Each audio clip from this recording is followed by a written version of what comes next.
je réalise un documentaire dans l'univers des conservatoires que je connais bien. Et une des protagonistes est une violoniste ukrainienne arrivée juste avant le début d'Euromaïdan en Suisse.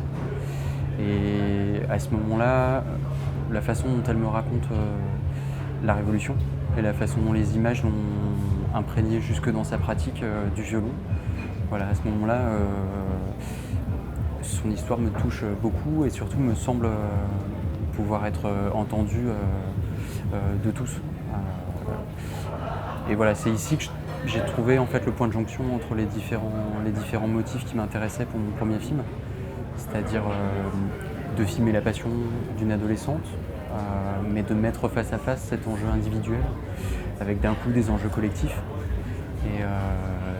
Et voilà, de faire un film sur l'exil avec un personnage qui ne se sent pas à sa place, qui est tiraillé entre plusieurs fidélités et qui est confronté à une situation qui la dépasse totalement, quoi.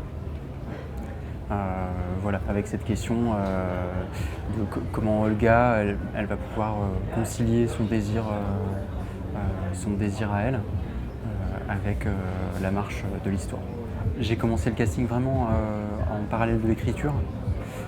Ça m'a permis vraiment d'approcher et les questions ukrainiennes liées à l'Ukraine et la pratique de la gymnastique.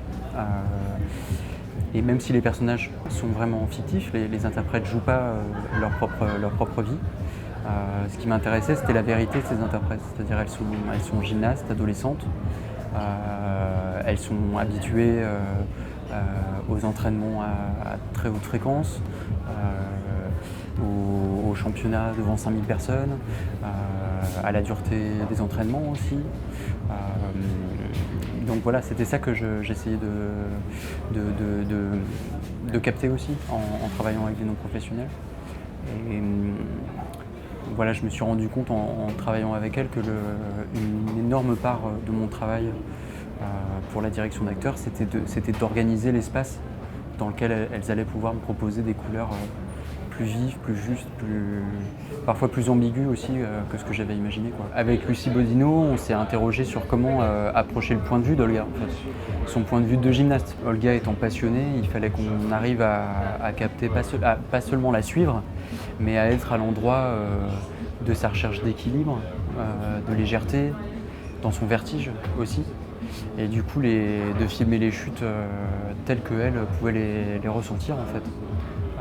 Donc la dureté du découpage, on a essayé qu'elle soit à un endroit juste par rapport à comment Olga vit sa pratique, quoi. Dans la confrontation entre les images d'archives réelles de la Révolution et son quotidien de gymnaste, le film sportif, Olga se retrouve dans un monde flottant, en fait, dans un espace entre deux, quoi, comme vous dites.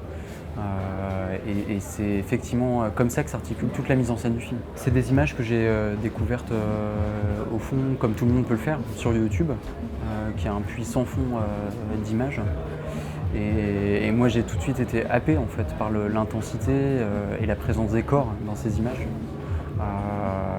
Et évidemment elles traduisent ce que j'ai trouvé très intense en fait, c'est qu'elles traduisent une urgence de filmer. Une urgence collective de filmer. Et évidemment, elle charrie avec elle un contexte qu'il fallait faire attention de restituer.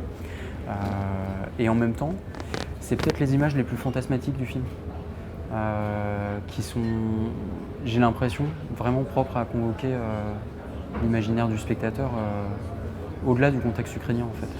Donc voilà, il y avait cet équilibre entre le contexte qui se restitue et aussi l'étrangeté de ces images, qui passe aussi par les pixels, qui passe par l'abondance d'images dont s'abreuve Olga, quoi. Ça, c'est un joli Jäger. Très bien. Allez, ça va. Hé, Olga. Fin de journée, là. Tu vas te faire mal. Stop.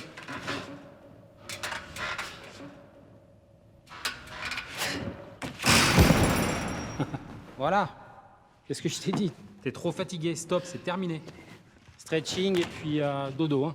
Dodo? Ouais, dodo. Dodo, dormir. Le français. Va apprendre ton français. Au lieu de m'insulter en russe, là. Ciao. À demain.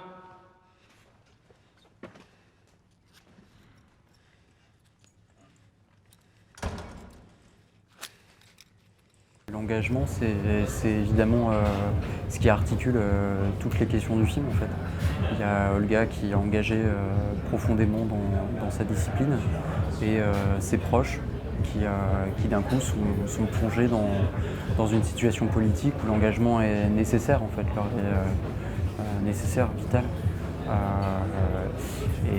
Et effectivement, tout le film, il travaille l'impuissance d'une gymnaste qui a passé sa vie à vouloir être une athlète surpuissante.